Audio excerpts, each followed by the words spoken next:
Assalamualaikum warahmatullahi wabarakatuh. Tabik pun, berjumpa dengan mata kuliah mikrobiologi di dalam bidang ilmu pertanian. Setelah disampaikan rencana pembelajaran semester dan kontrak kuliah kepada mahasiswa, berikut ini adalah kajian pertama tentang pendahuluan mikrobiologi.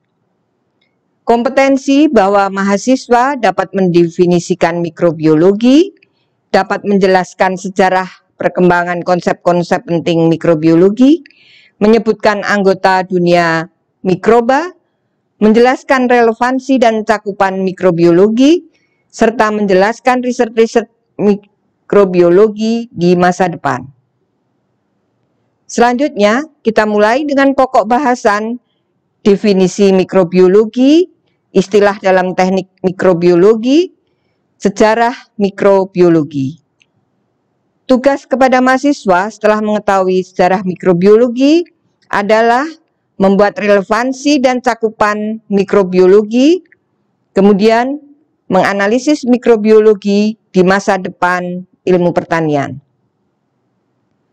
Definisi mikrobiologi. Mikrobiologi adalah telaah mengenai organisme hidup berukuran mikroskopik yang meliputi bakteri, protozoa, alga, fungi, bahkan peralihan antara mikroorganisme hidup dan benda mati adalah virus. Beberapa mikroba, alga dan fungi yang berukuran cukup besar dan dapat dilihat dengan mata telanjang tetapi masih dimasukkan dalam kajian mikrobiologi karena teknik yang sama di dalam isolasi, sterilisasi, penumbuhan pada media artifisial sehingga digunakan untuk mempelajari alga dan fungi yang dalam hal ini sebenarnya adalah tumbuhan tingkat rendah. Sejarah mikrobiologi kita mulai dengan penemuan mikroorganisme, konflik generasi spontan, teknik kultur murni, dan peranan mikroorganisme. Penemuan mikroorganisme dimulai ketika Anthony van Leeuwenhoek pada tahun 1632, kisaran hidup hingga tahun 1723, adalah ilmuwan pertama yang melihat dan mendeskripsikan mikroorganisme secara akurat pada tahun 1660. Berikut adalah Anthony van Leeuwenhoek yang dengan penemuan lensanya mendapatkan gambar dalam mikroba berupa jamur. Penemuan Anthony van Leeuwenhoek dalam mikroskop ini menyebabkan ada konflik generasi spontan. Jadi sebelumnya adalah teori spontaneous generation, generasi spontan, bahwa organisme hidup itu berasal dari materi mati atau materi dekomposisi. Namun dengan adanya penemuan lensa oleh Anthony van Leeuwenhoek, maka akan diketahui bahwa sebetulnya mikroorganisme itu memang berasal dari perbanyakan dari mikroorganisme induk sebelumnya. Dan juga ada penemuan Francesco Redi pada 1626 hingga 1697 yang menunjukkan bahwa belatung pada daging busuk berasal dari telur lalat dan bukan berasal dari daging itu sendiri. Jadi di sini ada belatung itu bukan semata-mata timbul sendiri dari daging, tetapi karena memang ada dalam kaldu itu tidak ditutup, ya, dalam bejana itu bejananya tidak ditutup, dan ada telur lalat yang menetas menjadi belatung dan akhirnya simbiose dengan bakteri, ya, jadi ada mikroorganisme pada daging yang busuk itu. Selanjutnya, konflik generasi spontan ini dibantah oleh penemuan juga John Needham pada tahun 1713 hingga 1781, ternyata daging yang dipanaskan dan dibiarkan dingin namun tidak ditutup bejananya, maka akan muncul mikroorganisme.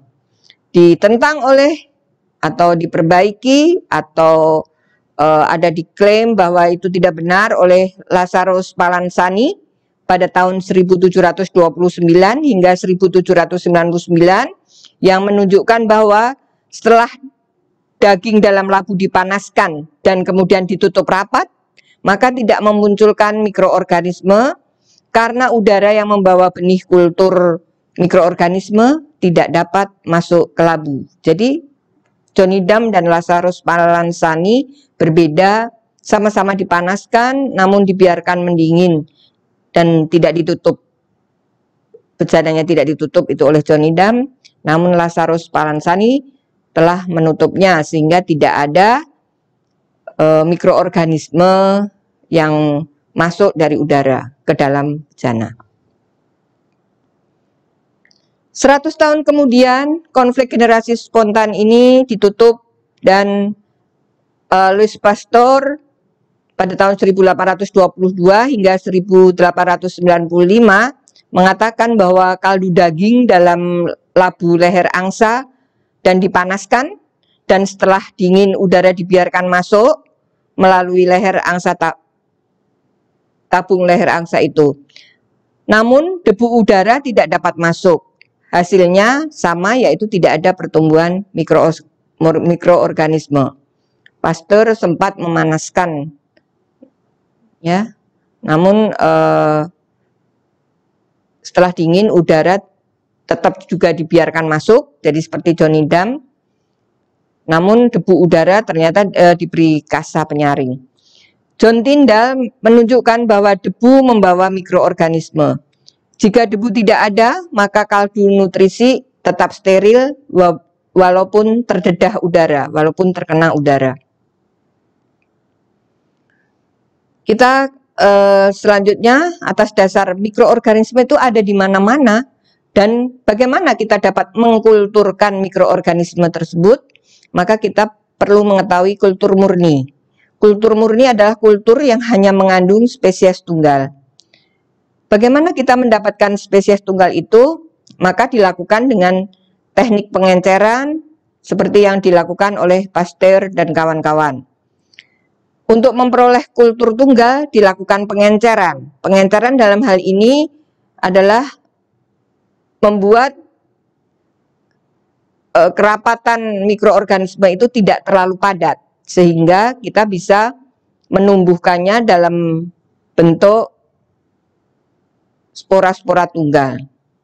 Selanjutnya kita mengetahui di dalam membuat kultur murni itu adalah metode strike plate, ya. Jadi di strike itu digores oleh Robert Koch pada tahun 1843 hingga 1910, yaitu untuk memperoleh kultur tunggal dilakukan strike atau menggores pada media padat, media agar biasanya.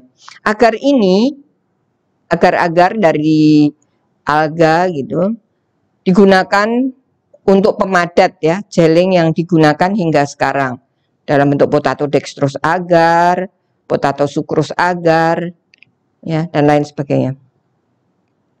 Selanjutnya peranan mikroorganisme, kita kaji hubungan mikroorganisme dan penyakit, perkembangan teknik untuk mempelajari patogen mikroba, kajian imunologis maupun mikrobiologi industri dan ekologi mikroba.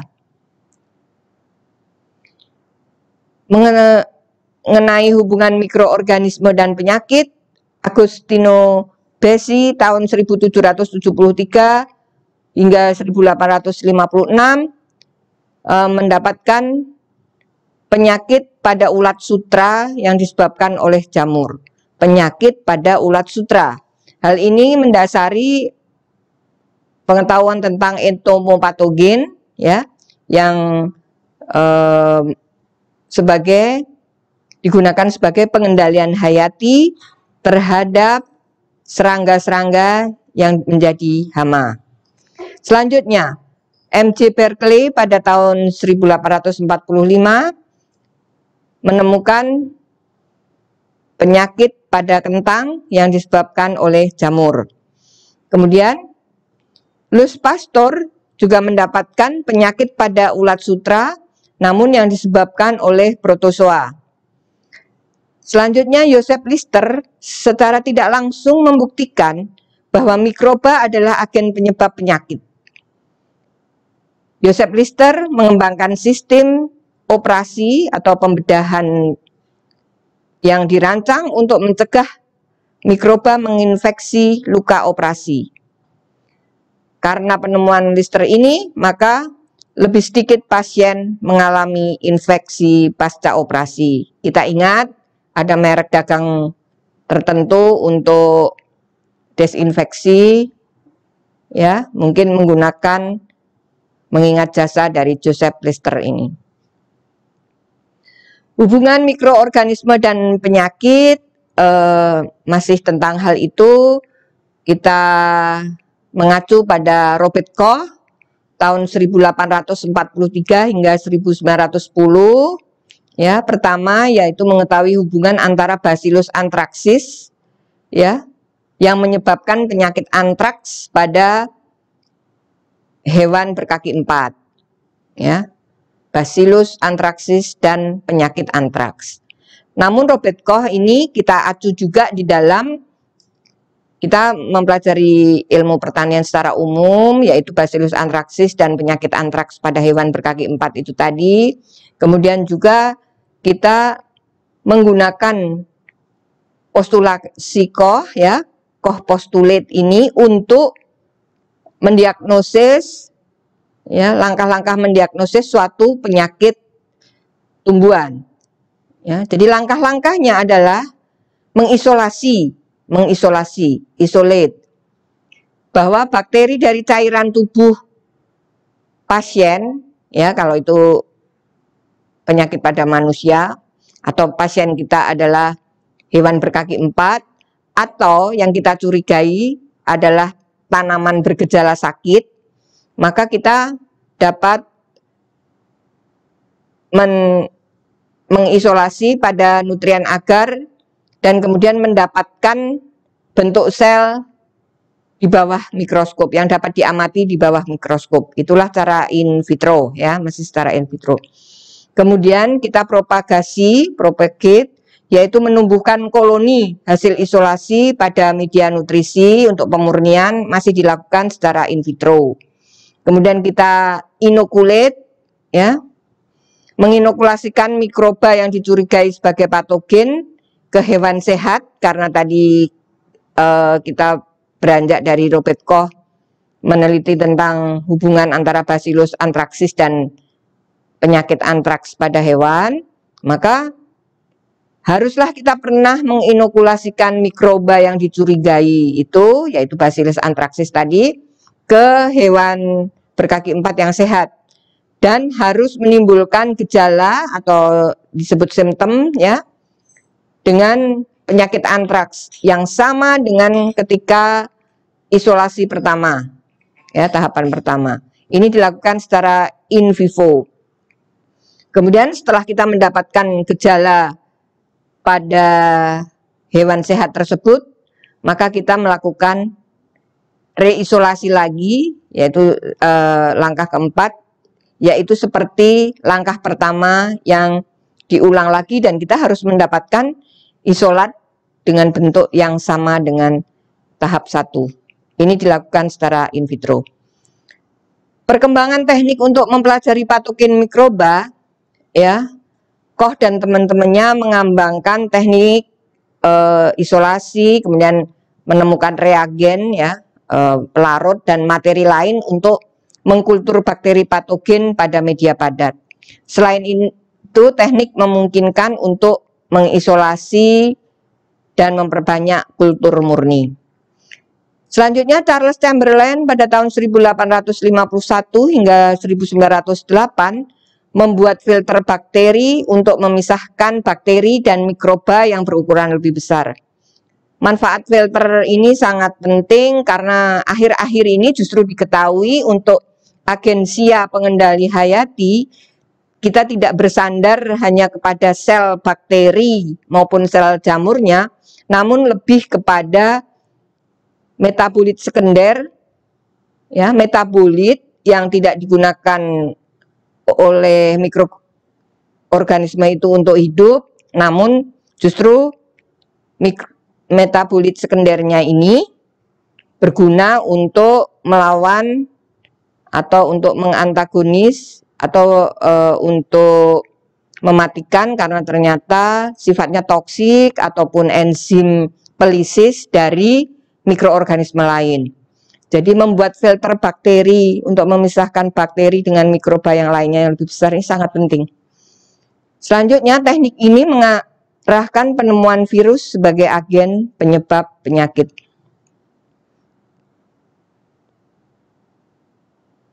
Kajian imunologis kita tahu dari sejarahnya lewat Edward Jenner pada tahun 1798, yaitu menggunakan prosedur vaksinasi untuk melindungi individu dari cacar, yaitu smallpox. Kemudian kembali lagi Louis Pasteur pada 1880 mengembangkan vaksin kolera, antraks, dan rabies. Ini semua pada hewan, ya.